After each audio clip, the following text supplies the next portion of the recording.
আল্লাহ তাআলা কিয়ামতের কঠিন ময়দানে যেদিন স্বামী স্ত্রীকে চিনবে না, স্ত্রী স্বামীকে দেখে পালিয়ে যাবে, বন্ধু বন্ধুরে চিনবে না, পীর সাহেব মুরিদরে চিনবে না, মুরিদ পীর সাহেবরে চিনবে না, দলের কর্মী তার নেতারে চিনবে না, নেতা তার কর্মীরে চিনবে না, বন্ধু বন্ধুরে দেখে পালাবে। কঠিন মুহূর্তে সূর্যটা মাথার কাছে চলে আসবে, জমিনটা তামার জমিন হবে, আজকের জমিনের মতো নয়। মানুষ ঘর্মাক্ত, ক্লান্ত, শ্রান্ত মাথার মগজগুলো কানের ছিদ্র আর নাকের ছিদ্র দিয়ে বেয়ে বেয়ে পড়বে। বিশ্বনবী ফরমান, ময়দানে 7 শ্রেণীর ব্যক্তিকে রব্বুল আলামিন তার আরশের নিচে ছায়া দিবেন। তার মধ্যে প্রথম শ্রেণীর ব্যক্তি হলো ইমামুন আদিল। ইমামুন আদিল, ন্যায়পরায়ণ শাসক, যে ইনসাফের সাথে বিচার করে, যে জাস্টিস সমাজে সার্ভ করে, যে সুশাসন নিশ্চিত করে, ওই ইমামুন আদিল। আদিল শব্দটা বুঝছেন না? ইন্নাল্লাহা ইয়া'মুরু বিল আদল, পাইছেন? আদিল। 7 শ্রেণীর ব্যক্তিকে আল্লাহ তাআলা সুশীতল আরশের নিচে ছায়া দিবেন, যেদিন তার দেয়া ছায়া ছাড়া কোনো ছায়া থাকবে না। এর প্রথম হচ্ছে ইমামুন আদিল, ন্যায়পরায়ণ শাসক। চিল্লায় বলেন সুবহানাল্লাহ। আবার বিশ্বনবী বললেন, ইন্নাল মুকসিতিনা ইনদাল্লাহি আলা মানাবিরা মিন নূর আন ইয়ামিনির রহমান। কিয়ামতের দিন যারা ন্যায়পরায়ণ হিসেবে আল্লাহর সামনে দাঁড়াবে, কিয়ামতের দিন রব্বুল আলামিন তার আরশের ডান দিকে ওই ন্যায়পরায়ণ লোকদের জন্য আরশের ডান দিকে একটা নূরের মিম্বারে তাদেরকে বসার সুযোগ করে দিবে। আল্লাহর আরশের ডান দিকে ন্যায়পরায়ণ লোকদের জন্য আল্লাহ তাআলা নূরের মিম্বার বানাবে। তার ঠিকানা কথা মনে করেছেন? আল আদাল, জাস্টিস।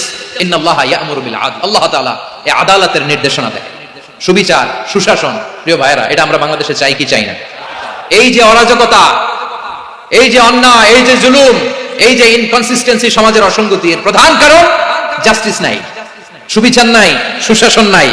শেষবারের মতো আওয়াজ করে বলেন তো, আমরা বাংলাদেশে আদল চাই কি চাই না? তাহলে প্রথম নির্দেশনা শেষ, আল্লাহ তাআলা তোমাদেরকে আদলের আদেশ দেন। এরপর আল্লাহ বললেন, আমি তোমাদেরকে ইহসানের আদেশ দেই। ইন্নাল্লাহা ইয়া'মুরু বিল আদলি ওয়াল ইহসান। আমি তোমাদেরকে যেমনি আদলের নির্দেশনা দেই, তেমনি ভাবে তোমাদেরকে ইহসানের নির্দেশনা দেই। ইহসান, আওয়াজ করে সবাই বলেন তো ইহসান। সবাই বলেননি, সবাই বললে এতটুকু আওয়াজ হবে আমি বিশ্বাস করি না। আওয়াজ করে বলুন আল ইহসান। ইহসান মানে কারো প্রতি সফট হার্টেড হওয়া, মহানুভব হওয়া, অনুগ্রহ পরায়ণ হওয়া, অনুগ্রহশীল হওয়া, একে অপরের প্রতি দয়াদ্র হওয়া। একে অপরের প্রতি দয়াদ্র, অনুগ্রহশীল হওয়া ছাড়া মানবিক সমাজ কঠিনকালেও গঠন করা সম্ভব না। প্রিয় ভাইয়েরা, সুন্দর আচরণ দিয়ে, ইহসান দিয়ে যা জয় করা যায়, নরম আচরণ দিয়ে যেটা অর্জন করা যায়, কঠোরতা দিয়ে সেটা পারা যায় না। বিষ্ণু ঈসা ইসলাম ইহসান দিয়ে, কোমল আচরণ দিয়ে, তার অনুগ্রহ দিয়ে তিনি অনেক কাফিরের হৃদয়কে জয় করে ফেলেছেন। সাইয়েদনা সুমামা ইবনে উসাল রাদিয়াল্লাহু তাআলা আনহুর কথা মনে পড়ে যায়। তিনি ছিলেন ইয়ামামার বাদশা। মদিনাতে বিশ্বনবীকে হত্যা করার নিয়তে এসেছিলেন, গোপনে গোপনে বিশ্বনবীকে হত্যা করে আবার ইয়ামামাতে তিনি ফিরে যাবেন। কিন্তু কি অবাক করা কাণ্ড, হত্যা করতে পারে নাই, সাহাবাদের হাতে তিনি ধরা পড়ে গেলেন। সাইয়েদনা সুমামা ইবনে উসাল রাদিয়াল্লাহু তাআলা আনহু হত্যার নিয়তে আসলেন, কিন্তু হত্যা করতে পারলেন না। সাহাবারা ওনাকে ধরে ফেললেন, ধরে মসজিদে নববীর পিলারের মধ্যে বেঁধে রাখলেন। সুমামা ইবনে উসাল, সিরাত থেকে শুনে, সিরাত থেকে শোনাচ্ছি, রাদিয়াল্লাহু তাআলা আনহু ইয়ামামার অধিপতি ছিলেন। ইয়ামামা বিশ্বনবীকে হত্যার জন্য আসছেন, ধরা পড়ে গেছেন, এখন মসজিদে নববীতে বেঁধে রাখছে। তার মানে বন্দী। এখন স্ট্যাটাস কি? বন্দী, ক্যাপটিভ। বিষ্ণু ঈসা ইসলাম সাহাবাদেরকে বললেন, তার খোঁজ খবর নিও, সুমামা ইবনে উসালের খোঁজ খবর নিও। সাহাবারা বলেন, ইয়া রাসূলুল্লাহ, আপনাকে হত্যা করতে এসেছে, তার তো কঠিন ক্যাপিটাল পানিশমেন্ট হওয়া দরকার, কঠিন শাস্তি হওয়া দরকার। বিশ্বনবী বললেন, না, আমি যেটা জানি তোমরা সেটা জানো না, তোমরা সুমামার সাথে ভালো আচরণ করো। বিশ্বনবী সুমামার কাছে গেলেন। প্রথম দিন যে তিনি কালেমার দাওয়াত দিলেন, ঈমানের দাওয়াত দিলেন, ইসলামের দাওয়াত দিলেন, রিসালাতের দাওয়াত দিলেন, আখিরাতের দাওয়াত দিলেন। পরের দিন যে বিশ্বনবী সালাতের দাওয়াত দিলেন, যাকাতের দাওয়াত দিলেন, ইসলাম কি, কিভাবে, কেমন করে পালন করতে হয় চমৎকার আর্টিকুলেট করতে শুরু করলেন। তন্ময় হয়ে সুমামা ইবনে উসাল রাদিয়াল্লাহু তাআলা আনহু বিশ্বনবীর কথাগুলো শুনতে আরম্ভ করলো। একদিন নয়, 2 দিন নয়, টানা 3 দিন বিশ্বনবী সুমামার কাছে ইসলামকে প্রেজেন্ট করেছেন, উপস্থাপন করেছেন। আওয়াজ করে বলেন, কয় দিন? 3 দিন। 3 দিন মসজিদে নববীতে বাঁধা। আর সাহাবীদেরকে বললেন, তার খোঁজ খবর নিও, তোমরা যে রুটি বানাও এর মধ্যে সবচেয়ে ভালো আটার রুটিটা তারে দিও, সবচেয়ে রিফাইন্ড খেজুর, যেটা পিওর খেজুর, এটা তারে দিও। আর বিশ্বনবী নিজের উট থেকে দুধ দহন করে ওনার বাড়ির এক কর্মচারীকে বলেছেন দুধ দহন করে সুমামার জন্য নিয়ে যেও। সুবহানাল্লাহ পড়বেন না? সবাই তো অবাক, ইয়ামামা থেকে আসছে নবীকে হত্যা করতে, বিশ্বনবী দেখে তারে জামায়াত করে, তাকে মজার মজার খাবার দিও, দুধ দিও, আদর আপ্যায়ন করো। একদিন নয়, 2 দিন নয়, টানা 3 দিন বিশ্বনবী এভাবে সুমামার কাছে যে ইসলামকে প্রেজেন্ট করতে আরম্ভ করলেন, ইসলামকে উপস্থাপন করতে শুরু করলেন, আর তাকে চমৎকার এন্টারটেইনমেন্ট আপ্যায়ন দিতে আরম্ভ করলেন। টানা 3 দিন যখন ইসলামের দ্য বিউটিজ অফ ইসলাম, ইসলামের সুমহান বাণী সৌন্দর্য তার কাছে উপস্থাপন শেষ, তাকে আপ্যায়ন শেষ, বিশ্বনবী বললেন সাহাবাদেরকে, যাও এবার সুমামার হাতের পায়ের রশি দুটো খুলে দাও। সাহাবারা বললেন, ইয়া রাসূলুল্লাহ, কি বলেন আপনি? ও তো হত্যাকারী, সুযোগ পায় নাই, আপনারে মারতে পারে না, এই ছেড়ে দিলে আবার ও আপনার উপর তলোয়ার নিয়ে ঝাঁপিয়ে পড়বে। নবী, এই সিদ্ধান্ত আপনি নিতে যাবেন না। বিশ্বনবী বললেন, যেটা বলেছি সেটা করো, সুমামার রশিগুলো ছেড়ে দাও, সুমামার হাতে পায়ের রশিগুলো যে তোমরা খুলে দাও। সাহাবারা তর্ক জুড়ে দিলেন, লা ইয়া রাসূলুল্লাহ, এমনটা করবেন না, তো ভয়ঙ্কর ভয়ঙ্কর খুনি, কি জানি কি হয়ে যায়। বিশ্বনবী বললেন, না, তার হাতে পায়ের রশিগুলো খুলে দাও। সাহাবারা বিশ্বনবীর কথা মতো তার হাতে পায়ের রশিগুলো খুলে দিল। সুমামা মুহূর্তের মধ্যে মসজিদে নববী থেকে বের হয়, ইয়ামামায় ফিরে না যে মসজিদে নববীর পাশে একটা খেজুর বাগান ছিল সেখানে চলে গেলেন। সেখানে একটা ছোট্ট কুয়া ছিল, কুয়ার পানি দিয়ে তিনি গোসল করলেন। সুবহানাল্লাহ পড়েন। কুয়ার পানি দিয়ে গোসল করে মসজিদে নববীর সামনে এসে বিশ্বনবী এবং সাহাবাদের সামনে দাঁড়িয়ে সাব্বাবা উঁচু করে বললেন, আশহাদু আল্লা ইলাহা ইল্লাল্লাহ ওয়া আশহাদু আন্না মুহাম্মাদান আবদুহু ওয়া রাসূলুহু। আল্লাহু আকবার। আমি সাক্ষ্য দিচ্ছি আল্লাহ ছাড়া কোনো ইলাহ নাই, আর মুহাম্মদ আল্লাহ তাআলার প্রেরিত বান্দা এবং রাসূল।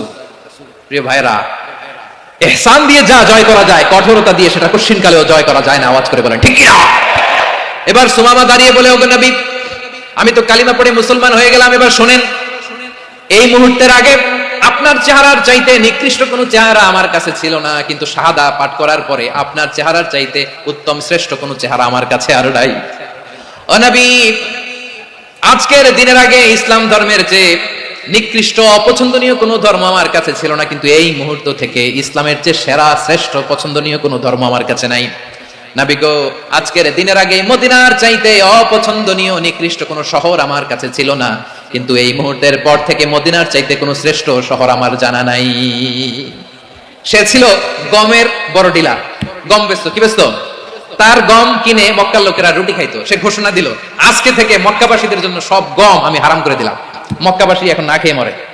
সুবহানাল্লাহ পড়বেন না? মক্কাবাসী বিশ্বনবীর কাছে আসলেন, এসে বললেন, মুহাম্মদ, আমরা তো তোমার ভাই, তোমার চাচা, তোমার ভাতিজা, তোমার আত্মীয়, তুমি সুমামারে বলো সে যেন আবার গমের সাপ্লাই মক্কার জন্য অনুমতি দিয়ে দেয়। বিশ্বনবীর অনুমতি ক্রমে সুমামা আবার মক্কাতে গম পাঠাতে শুরু করলো। পড়েন সুবহানাল্লাহ। ইহসান, ইহসান দিয়ে আপনি যেটা জয় করতে পারবেন, you can win the heart of your enemies. ইহসান দিয়ে আপনি আপনার শত্রুর হৃদয়কে জয় করতে পারবেন। আওয়াজ করে বলেন ঠিক কি না? এজন্য আল্লাহ বললেন, ওয়া আনফিকু ফি সাবিলিল্লাহি ওয়া লা তুলকু বিআইদিকুম ইলাত তাহলুকা ওয়া আহসিনু ইন্নাল্লাহা ইউহিব্বুল মুহসিনিন। তোমরা আল্লাহর রাস্তায় দান করবে আর নিজেরা নিজেদেরকে ধ্বংসের হাতে ঠেলে দিও না। তোমরা একে অপরের প্রতি ইহসান করবে, কারণ ইহসানকারীদেরকে আল্লাহ বড্ড ভালোবাসেন। সুবহানাল্লাহ পড়েন। আবার সূরা রহমানে আল্লাহ বললেন, হাল জাযাউল ইহসানি ইল্লাল ইহসান ফাবিআইয়ি আলা, সবাই পড়েন, ফাবিআইয়ি আলাই রাব্বিকুমা তুকাযযিবান। ইহসানের প্রতিদান হিসেবে ইহসানি হয়। বিশ্বনবী সুমামার প্রতি যেমন ইহসান করেছেন, সুমামাও ঠিক তেমন ইহসান ফিরিয়ে দিয়েছে। ঠিক কিনা বলেন? তাহলে 1 নম্বরে হচ্ছে আদ, ন্যায় বিচার। 2 নম্বরে সবাই বলে ইহসান, সদাচরণ। ইহসান 2 ধরনের প্রিয় ভাই, ইহসান ফিল ইবাদা, ইহসান ফিল মুআমালা। ইহসান ফিল ইবাদা হচ্ছে একাগ্র অনুভবে ইবাদতে ডুব দেওয়া, এর নাম ইবাদতের ইহসান। সুবহানাল্লাহ পড়ো। বিশ্বনবী বলেন, ইহসান মানে কি জানো নাকি? হাদিসে জিবরিলে সাইয়েদনা জিবরিল আলাইহিস সালাম বিশ্বনবীকে বললেন, আখবিরনি আনিল ইহসান। নবী আমাদেরকে বলেন ইহসান মানে কি? বিশ্বনবী বললেন, আনতা আবুদাল্লাহা কাআন্নাকা তারাহু ফাইন লাম তাকুন তারাহু ফাইন্নাহু ইয়ারাক। ইহসান মানে হলো এমন ভাবে তুমি আল্লাহর সামনে নিজেকে উজাড় করে ইবাদত করবে, তুমি ভাববে তুমি আল্লাহকে দেখতে পাচ্ছ। আর এটা যদি ভাবা তোমার জন্য কঠিন হয়ে যায়, অন্তত এতটুকু তুমি ভাববা যে আল্লাহ তোমাকে দেখতে পাচ্ছেন। ঠিক কিনা বলেন? ও আমার বীর চট্টলার ভাইরা, কেউ যেটা দেখে না সেটা দেখে কে? এই বিশ্বাস হৃদয়ের মধ্যে আছে? নামাজে যখন দাঁড়ান এই ফিলিংসটা আনা যাবে? হ্যাঁ, এশার সালাত তো এখনো হয় নাই না? আলোচনা শেষে এশার সালাত এখানে অনুষ্ঠিত হবে, তাই না? আচ্ছা বলুন তো, আমরা এশার সালাত পর্যন্ত বেঁচে থাকবো এই গ্যারান্টি আছে কার কার? হাত তোলেন। কয়েকজন হাত তুলছে পেছনে, না বুঝে তুলে ফেলছে। এশা পর্যন্ত যে আমরা হায়াত পাবো কোনো গ্যারান্টি আছে? সবাই আওয়াজ করে বলেন, গ্যারান্টি আছে? গ্যারান্টি নাই। এজন্য বিষ্ণু ইসলাম বলেছে, এমন ভাবে নামাজে দাঁড়াও, ইবাদত করো, মনে করো হতে পারে এটাই আমার জীবনের শেষ নামাজ। পারফর্ম দ্য সালাহ as if this is your last and final prayer. এমন ভাবে সালাতে দাঁড়াও, ভাবো হতে পারে এটাই তোমার জীবনের শেষ নামাজ। এমন ভাবে নামাজে দাঁড়াও, ভাবো এটাই শেষ নামাজ। তাহলে নামাজে একাগ্রতা বাড়ায় দিবে কে? ফলে ইবাদতের ইহসান আমাদের অর্জিত হবে। আর মুআমালাতে ইহসান হলো, বিশ্বনবী বলেন, ইন্নাল্লাহা তাবারাকা ওয়া তাআলা কাতাবাল ইহসানা আলা কুল্লি শাই, ফাইযা কাতালতুম ফাআহসিনুল কিতলা ওয়া ইযা যাবাহতুম ফাআহসিনুদ যাবহা ওয়া লিইউহিদ্দা আহাদুকুম শাফরাতাহু ওয়া লিইউরিহ যাবিহাতাহু। ইহসান দুই ধরনের, আওয়াজ করে বলতে হবে। কয় ধরনের? সবাই বলুন আওয়াজ করে, কয় ধরনের? একটা হচ্ছে ইহসান ফিল ইবাদা, ইবাদতে ইহসান। ইবাদতে ইহসান কি? একাগ্র অনুভব দিয়ে ইবাদত করা, মন প্রাণ দিয়ে ইবাদত করা। আর মুআমালাতে ইহসান কি? সব কাজে, দৈনন্দিন কাজে, কর্মে, সামাজিক অ্যাক্টিভিটিতে কোমলতা প্রদর্শন করা, অনুগ্রহের সাথে সবকিছু করা। আল্লাহ তাআলা ইন্নাল্লাহা তাবারাকা ওয়া তাআলা কাতাবাল ইহসানা আলা কুল্লি শাই, তিনি সবকিছুর ব্যাপারে ইহসানকে আবশ্যক করেছেন। সবকিছু, মুমিনের সব কাজে ইহসানের পরশ থাকবে। ওয়া ইযা কাতালতুম ফাহসিনুল কিতলা, বিষ্ণু বলেন তুমি যখন কাউকে হত্যা করো ইহসানের সাথে করো। সুবহানাল্লাহ পড়বেন না? যখন হত্যা করো তখনও ইহসানের সাথে। আচ্ছা হত্যা করবো আবার ইহসান আসবে করতে করে, তো মেরেই ফেলবো আমি। আল্লাহ, ও ভাই একজন খুন করেছে, খুনি, রাষ্ট্রীয় আইনে তার শাস্তি হয়েছে ডেথ পেনাল্টি, মৃত্যুদণ্ড। এখন মৃত্যুদণ্ড দেখে আপনি যেমনি মন চায় তেমনি মারবেন লোকটারে? ওর নাক কেটে ফেলতে পারবেন? ওর কান কাটতে পারবেন? ওর চোখ উপড়ে ফেলতে পারবেন আপনি? যেমন মন চায় তার অঙ্গহানি করা যাবে না। ইহসানের সাথে তাকে হত্যা করো। সুবহানাল্লাহ, this is Islam, this is the true essence of Islam. ওয়া ইযা যাবাহতুম ফাহসিনুয যাবহা, যখন জবাই করবে তখনও ইহসানের সাথে জবাই করো। করবো জবাই, ওইখানেও নাকি ইহসান। আচ্ছা কুরবানির দিন আমরা পশুগুলোরে কি করি বলেন সবাই আওয়াজ করে? জবাই। জবাই মানে তো এটার মেরেই ফেলতেছি, একটু পরে তো টুকরো টুকরো করে গোশতগুলো খাবো, এটা তো খাবো, এটা তো মেরেই ফেলবে। বিষ্ণু বলে না, জবাইয়ের মধ্যে মুমিনের জবাইয়ের ভেতরেও ইহসানের পরশ থাকা চাই। যখন জবাই করবে প্রাণীটাকে হাত পা টাইট করে বেঁধে নাও, ছুরিটাকে শার্পেন করে নাও, ধারালো করে নাও, যাতে অল্প সময়ে জবাইটা হয়ে যায়, প্রাণীটা যাতে কম কষ্ট পায়। সুবহানাল্লাহ পড়ে। দিস ইজ কল্ড ইহসান। ইহসান আল্লাহ তাআলা যেমনি আদলের আদেশ করেছেন, ন্যায় বিচার, জাস্টিস এনশিওর করতে বলেছেন, সমাজে ইহসানের ব্যবহার, ইহসানের অনুশীলন তিনি করতে বলেছেন। এজন্য মুমিনের প্রতিটি কাজে, আমার চট্টগ্রামের ভাইরা আমার দিকে তাকান, খেয়াল করে শুনুন, মুমিন জীবনের প্রতিটি কাজে ইহসানের পরশ থাকা চাই। আমরা যেন আমাদের পরিবারের প্রতি ইহসান করি, আমরা যেন আমাদের কর্মচারীদের প্রতি ইহসান করি, আমরা যেন আমাদের কলিগদের প্রতি ইহসান করি, আমরা যেন আমাদের ভাইদের প্রতি ইহসান করি। মুমিন জীবনের প্রতি কাজে ইহসানের পরশ থাকার দরকার আছে না নাই? কথা বুঝতে পেরেছেন? তাহলে আল্লাহ তাআলার তিনটা আদেশ ছিল, কয়টা গেল? ভুলে গেছে, ভুলে গেছে চট্টগ্রাম। তিনটা আদেশের মধ্যে কয়টা বললাম? প্রথমে কি ছিল? আদল। দুই নম্বরে, তিন নম্বরে রব্বুল আলামিন বললেন ওয়া ইতাইদিল কুরবা, নিকটাত্মীয়দেরকে দান করো। নিকট আত্মীয়দেরকে দাও, যারা তোমাদের ব্লাড কানেকশনের আত্মীয় তাদেরকে তোমরা দাও। এখানে জেনারেলি বললেন দাও, কি দিব সেটা তিনি এখানে বলেন নাই, সেটা তিনি সূরাতুল ইসরার মধ্যে বলেছেন। আল্লাহ বলেন ওয়া আতিযাল কুরবা হাক্কা, নিকট আত্মীয়দেরকে তাদের অধিকার, তাদের প্রাপ্য তোমরা বুঝিয়ে দাও। দেখেন, একটা শান্তির সমাজ, একটা সমৃদ্ধ সমাজ, একটা মানবিক সমাজ গঠনের জন্য আল্লাহ তাআলা বেশি না মাত্র তিনটা অর্ডার, তিনটা ভার্ডিক্ট তিনি জারি করেছেন। এক নাম্বার সুশাসন, ন্যায় বিচার। দুই নাম্বার ইহসান। তিন নাম্বার নিকটাত্মীয়, যারা কাছে, তোমার ভেরি ক্লোজ রিলেশনশিপে আছে, তাদেরকে দাও। দাও, দিলে বাড়িয়ে দেয় কে? অনেকে দিতে চায় না, কৃপণতা করে। দিলে বাড়ায় দেয় কে? ও মিয়া, মদিনার মধ্যে সবচাইতে গরিব সাহাবী ছিল বেলাল রাদিয়াল্লাহু তাআলা আনহু। ওনার এন্টায়ার অ্যাসেট, সম্পদের পরিমাণ কতদূর জানেন? একটা লুঙ্গি। বেলাল রাদিয়াল্লাহু তাআলা আনহু, ওনার টোটাল ওয়েলথের এস্টিমেশন হচ্ছে মাত্র একটা লুঙ্গি। একটা লুঙ্গি, টোটাল ওয়েলথ এস্টিমেশন, টোটাল সম্পদের পরিমাণ বেলাল রাদিয়াল্লাহু তাআলা আনহুর কি ছিল? কথা বুঝে নাই বোধহয়। কি ছিল? ওই বেলাল রাদিয়াল্লাহু তাআলা আনহুকে বিষ্ণু ইসলাম বলেছেন আনফিক ইয়া বেলাল, ও বেলাল তুমিও দাও। ওয়ালা তাখশা মিন যিল আরশি ইখলালা, আরশের অধিপতির তো কোনো ঘাটতি নাই, তুমি দিলে ওই আল্লাহ তোমারে বাড়ায় দিবে। এজন্য আমার প্রিয় ভাইরা, দিলে কমে না, দিলে বাড়ে। অনেকে ধরে রাখে, নতুন কিছু নিতে পারে না, হাত দিয়ে যেটা ধরে রেখেছেন এটা দিয়ে দেন, বড় একটা ধরার সুযোগ পাবেন। জোরে বলেন ঠিক কিনা? ধরেন 5 কেজি ওজনের একটা ধরে রাখছেন, এখন 10, এটা না চাললে 10 কেজি ধরতে পারবেন আপনি? আচ্ছা, 10 কেজির জিনিস একটা আছে হাতে, ওইটা যদি ছেড়ে দেন তাহলে না 15 কেজি ধরতে পারবেন? কথা বলেন ঠিক কিনা? তাহলে দিলে বাড়িয়ে দেয় কে? রব্বুল আলামিন বললেন 3 নাম্বার আদেশ হলো তোমাদের প্রতি সমাজটারে কেমন করে মানবিক সমাজ, সুন্দর সমাজ গড়বা। 3 নাম্বার আদেশ হলো ওয়াতিদাল কুরবা হাক্কা, নিকটাত্মীয়দেরকে তাদের প্রাপ্য বুঝিয়ে দাও। এই নিকটাত্মীয়দেরকে তাদের অধিকার বুঝিয়ে দেওয়া, প্রাপ্য বুঝিয়ে দেওয়াতে আমাদের গাফলতি আছে না নাই? চট্টগ্রামে নাই? মাশাআল্লাহ আছে, আছে। অনেকে দেখবেন অনেক আল্লাহওয়ালা, তাহাজ্জুদ গুজার, সেজদা দিতে দিতে কপালে কালো দাগ ফেলে দিছে, সে তার বোনের হকটা আদায় করে নাই। আছে না নাই? হ্যাঁ, এখানেও আছে। সর্বনাশ। অনেক বড় হাজী সাহেব, বিশাল লম্বা দাড়ি, ছেলেরে সব দিয়ে দিছে, মেয়েরে কিছু দেয় নাই, মেয়ের হক আদায় করে নাই। আছে না নাই? এই হাজী সাহেবেরা, এই আল্লাহওয়ালারা কিয়ামতের ময়দানে আটকে যাবে। আপনি অন্যের অধিকার নষ্ট করেছেন, তাদের রাইটস কে ভায়োলেট করেছেন। এজন্য আল্লাহ তাআলা বলেন, কারো অধিকার যদি কেউ নষ্ট করে, ওই সমাজটা মানবিক সমাজ কঠিনকালেও হতে পারে না। এজন্য 3 নম্বর আল্লাহ বললেন ওয়া ইতাইদিল কুরবা, নিকটাত্মীয়দেরকে দাও। কি দিবা? তাদের অধিকার দিয়ে দাও।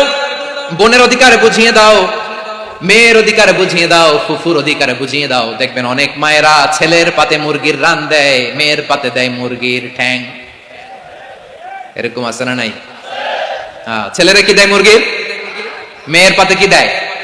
তো মেয়ের কি মুরগির রান খেতে মনে চায় না? মনে চায় না? এমনটা করা যাবে না। নিকটাত্মীয়দেরকে অধিকার দিয়ে দাও, নিকটাত্মীয়ের সাথে সুসম্পর্ক রাখো। আদেশটা কার? এজন্য প্রিয় ভাইরা, জীবনে যদি বারাকা অর্জন করতে চান, নিকটাত্মীয়দের সাথে সুসম্পর্ক রাখতে হবে, তাদের জন্য উপহার পাঠাতে হবে। বিশ্বনবী বলেন লা ইয়াদখুলুল জান্নাতা কাতে, যে ব্যক্তি আত্মীয়তার সম্পর্ককে ছিন্ন করে দেয়, সে কশিনকালেও আল্লাহর জান্নাতে ঢুকবে না। আপনি কি এটারে সহজ হাদিস মনে করছেন? এটা সহজ কথা। আপনি ভাবছেন আপনার নামাজ আপনার বাঁচাতে পারবে, আপনার রোজা বাঁচাতে পারবে, আপনার তাহাজ্জুদ আপনার বাঁচাতে পারবে? অধিকার নষ্ট করলে কিছুই আপনার বাঁচাতে পারবে না। এজন্য নিকট আত্মীয়দেরকে দিতে হবে বেশি বেশি। বিশ্বনবী বলেন ইন্না সাদাকাতা আলাল মিসকিনি সাদাকা ওয়া আলা যির রাহিমি ইসনাতান সাদাকাতুন ওয়া সিলা। মিসকিনরে দান করলে শুধু দানের সওয়াব হয়, নিকট আত্মীয়কে দান করলে দুইটার সওয়াব হয়, সাদাকার সওয়াব হয়, আবার আত্মীয়তার বন্ধন অটুট রাখার সওয়াব হয়ে যায়। আবার বিশ্বনবী বললেন মান সাররাহু আইয়ুবসাতা লাহু ফি রিজকিহি ওয়া ইনসালাহু ফি আসারিহি ফালইয়াসিল রাহিমা। যে ব্যক্তি তার রিজিকের প্রশস্ততা চায় আর হায়াতে বরকত চায়, সে যেন তার আত্মীয়ের সাথে সুসম্পর্ক রাখে। আমার প্রিয় চট্টলার ভাইয়েরা, আমাদের রিজিক বাড়ুক, এটা আমরা চাই কি চাই না? সবাই চান? হ্যাঁ, আমাদের রিজিকে প্রশস্ততা আসুক, চাই কি চাই না? আমাদের হায়াতে বরকত আসুক, আমরা চাই কি চাই না? এই দুইটা যদি চান, তাহলে নিকট আত্মীয়দের সাথে সুসম্পর্ক রাখবেন, পারবেন? তাহলে সমাজটারে মানবিক সমাজ বানায় দিবে কে? 3টা আদেশ চলে গেল। কয়টা? আওয়াজ করে বলেন। 1 নম্বরে কি ছিল? 2 নম্বরে, 3 নম্বরে নিকট আত্মীয়দেরকে দান। আপনাদেরকে আরো শোনার আগ্রহ আছে? আপনাদের মনোযোগ আছে না গেছে? কষ্ট হচ্ছে না? মাশাআল্লাহ, মাশাআল্লাহ। তাকবীর পড়ুন, লিল্লাহি তাকবীর।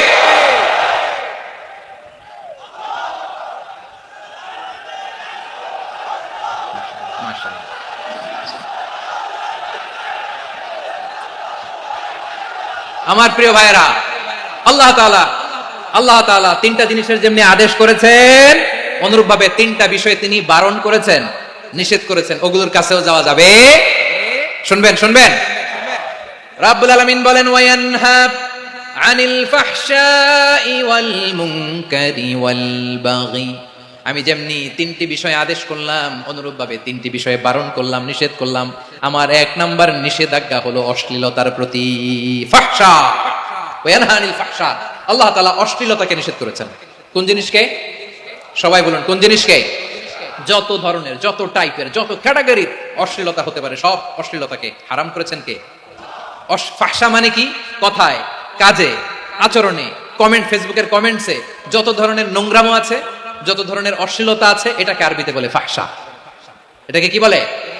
রাব্বুল আলামিন বলেন কুল ইন্নামা حرم ربي الفواحش ما ظهر منها وما بطن। ও নবী, আপনি বলে দেন আমার রব প্রকাশ্য অপ্রকাশ্য, স্পষ্ট কিংবা অস্পষ্ট, দৃশ্যমান কিংবা অদৃশ্যমান সব অশ্লীলতাকে হারাম করেছেন। সব ধরনের অশ্লীলতা হারাম, সব ধরনের। আল্লাহ তাআলা আমাদেরকে অশ্লীলতা থেকে বাঁচান, অশ্লীলতা থেকে তিনি আমাদেরকে হেফাজত করুক, পড়েন আমিন। এবার বলেন, আমাদের সমাজে অশ্লীলতা আছে না নাই? চট্টগ্রামে নাই? আমি কই নাই, ওনারা বলে আছে। দেখছেন, আমি সামহাও বাঁচায় দেওয়ার ট্রাই করতেছি, আমি সামহাও বাঁচায় দেওয়ার ট্রাই করতেছি, ওনারা বলে আছে। অশ্লীলতা নানা ভাবে, নানা নামে, নানা মোড়কে আমাদের সমাজে আছে না নাই? সংস্কৃতির নামে, ফ্যাশনের নামে, বিনোদনের নামে, উপন্যাসের নামে, কনসার্টের নামে অশ্লীলতা আছে না নাই? আপনি দেখেছেন কনসার্টগুলোর অবস্থা? এই যে আতিফ আসলাম যে আসছে আমাদের দেশে, তারপর কে কে আসছে, আমাদের তরুণ তরুণীরা, আমাদের যুবক যুবতীরা, আমাদের জেনজিরা, কি অবস্থা ওইখানে? হ্যাঁ, কি অবস্থা? কে বাঁচাবে ওদের? কে রক্ষা করবে ওদের ইমানের, ওদের চরিত্রের হেফাজতের গ্যারান্টি কে দিবে? কনসার্টের নামে অশ্লীলতা আছে না নাই? ছেলে মেয়ে একে অপরকে জড়ায় ধরতেছে, একে অপরকে চুমু খাচ্ছে প্রকাশ্যে, দিবালোকে, গণমানুষের সামনে। আল্লাহ তাআলা এই অশ্লীলতা থেকে আমাদেরকে বেঁচে থাকতে বলেছেন, বেঁচে থাকতে বলেছেন। রূপালী জগতের নামে অশ্লীলতা আছে না নাই? এই টার্মটা আপনারা জানেন না? রূপালী জগৎ কি জগৎ? আসলে কি রূপালী জগৎ না অন্ধকার জগৎ? আমার বোনেরা, আপনাদেরকে যে কি বলে তারা বুঝায়, রূপালী জগৎ শুনেই আপনি ভরকে যাবেন না। রূপালী জগতে যে নারী যত বেশি উলঙ্গ, সে নাকি তত বেশি সাহসী। জানেন, বলে এটা একটা সাহসী না, খুব সাহসী পদক্ষেপ তার। যত বেশি শরীর থেকে কাপড় নামাতে পারবে, যত বেশি বস্ত্রহীন হয়ে নিজেকে প্রেজেন্ট করতে পারবে, সে নাকি তত বেশি সাহসী। ও আমার চট্টলার ভাইয়েরা, শয়তানের প্রথমে এজেন্ডা ছিল বনি আদমকে বস্ত্রহীন করা। সে আদম এবং হাওয়া আলাইহিস সালামকে নিষিদ্ধ গাছের ফল খাইয়ে তাদেরকে বস্ত্রহীন করেছে। এই জামিনেও সে আমাদেরকে বস্ত্রহীন করতে চাইবে। এই রূপালী জগতের নামে তারা এটা করে। আমার প্রিয় বোনেরা, আপনি জানেন না আপনার দাম কত? ওরা আপনাদেরকে বিজ্ঞাপনের সস্তা পণ্য বানাতে চায়, ওরা আপনাদেরকে ওদের ভোগের লিপসার টুলস বানাতে চায়, ওরা আপনাদেরকে দিয়ে ওদের খায়েশ পূরণ করতে চায়। এটা আপনাদের জন্য মোটেও ডিগনিটি নয়, এটা আপনাদের জন্য সম্মান নয়। আপনার সম্মান শালীনতায়, আপনার সম্মান হেজাবে, আপনার সম্মান ভদ্রতায়, আপনার সম্মান আপনার ডিসেন্ট পোশাকে। পোশাক বলে দেয় এই নারীটা ভদ্র না অভদ্র, পোশাক বলে দেয় এই মেয়েটা কোন ঘরের মেয়ে। আওয়াজ করে বলেন ঠিক কিনা? আপনি জানেন না, আপনারা সস্তা পণ্য বানায়, ভোগের পণ্য, বিলবোর্ডে আপনাকে উলঙ্গ করে উপস্থাপন করে। এই অশ্লীলতার সাথে ইসলামের কোনো সম্পর্ক। এজন্য আল্লাহ বলেন, আমি অশ্লীলতাকে হারাম করেছি। অশ্লীলতাকে হারাম করার প্রথম কারণ হলো এর মাধ্যমে মানবতাকে অপমানিত করা হয়। কারণ মানুষের সম্মান মানুষের পোশাকে। মানুষ যখন পোশাকহীন হয়ে যায়, বস্ত্রহীন হয়ে যায়, তার সম্মান কমে যায়, ঠিক কিনা? অশ্লীলতাকে হারাম করার প্রথম কারণ হচ্ছে মানুষ মানুষকে অপমান করে। একটা নারী, সে তো সম্মানিত, নারী যে কত সম্মানিত নারীরা এটা বুঝেই নাই। বিশ্বনবী বলেন, আর দুনিয়া কুল্লুহা মাতা ওয়া খায়রু মাতা'আদ দুনিয়া আল মারআতুস সালিহা। আমার বোনেরা, 5টা প্যান্ডেলে আপনারা এলইডিতে আমার আলোচনা শুনছেন, আমি জানি। আপনাদের এই গর্ভ যে কত দামি আপনি জানেন না। আপনার পেট থেকেই আসবে আগামী দিনের সালাহুদ্দিন আল আইয়ুবী, আপনার পেট থেকেই আসবে অনাগত দিনের ইমাম মাহদী আল মুনতাদর, আপনার পেট থেকেই আসবে অনাগত দিনের ফয়সাল, ওয়াসিম, মুগ্ধ, আবু সাইদের মতো বীর যোদ্ধা।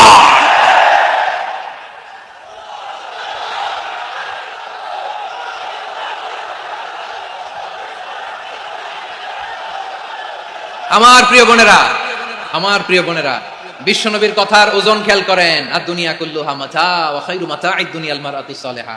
দুনিয়ার সবকিছুই অ্যাসেট, এর মধ্যে সবচেয়ে দামি অ্যাসেট নেককার নারী। আপনার গর্ভ যে কত দামি আপনি জানেন না। নিজের সময়টাকে কাজে লাগান, কোরআন পড়েন, সুন্নাহ পড়েন। আপনার অনেক দায়িত্ব ঘরে। You are the MD of your family. একটা family it's a very big institution. পরিবার একটা অনেক বড় প্রতিষ্ঠান। and you are the MD of your institution. আপনি এই পরিবারের MD, managing director of your family. এখানে আপনার কত দায়িত্ব। আপনি ছেলে মেয়েদেরকে তারবিয়া করবেন, আপনি আপনার স্বামীর জন্য ঘরটারে জান্নাতের নীর বানাবেন, আপনার জন্য জান্নাতের ডুপ্লেক্স বাড়ি ওইখানে তৈরি করে রাখবে কে? আপনি যে কত দামি আপনি জানেন না। নারীদেরকে আল্লাহ বানিয়েছেন উচ্চতর করে, নিম্নতর নয়। নারীদেরকে ছোট্ট জিনিস দিলে এটার বড় করে দেয়। নারীদেরকে ভ্রূণ দিলে, শুক্রাণু দিলে নারী এটারে বাচ্চা হিসেবে উপহার দেয়, ঠিক কিনা? বিয়ের মাধ্যমে স্বামী যখন তার শুক্রাণু তার স্ত্রীকে উপহার দেয়, স্ত্রী রিটার্নে কি উপহার দেয়? ফুল ফর্ম বেবি, মানব সন্তান। দেখছেন, আপনি দিলেন একটুকুনি দিছে বিশাল। আপনি যদি নারীকে বাজার এনে দেন, নারী এটাকে সুস্বাদু খাবারে রূপান্তর করে দেয়।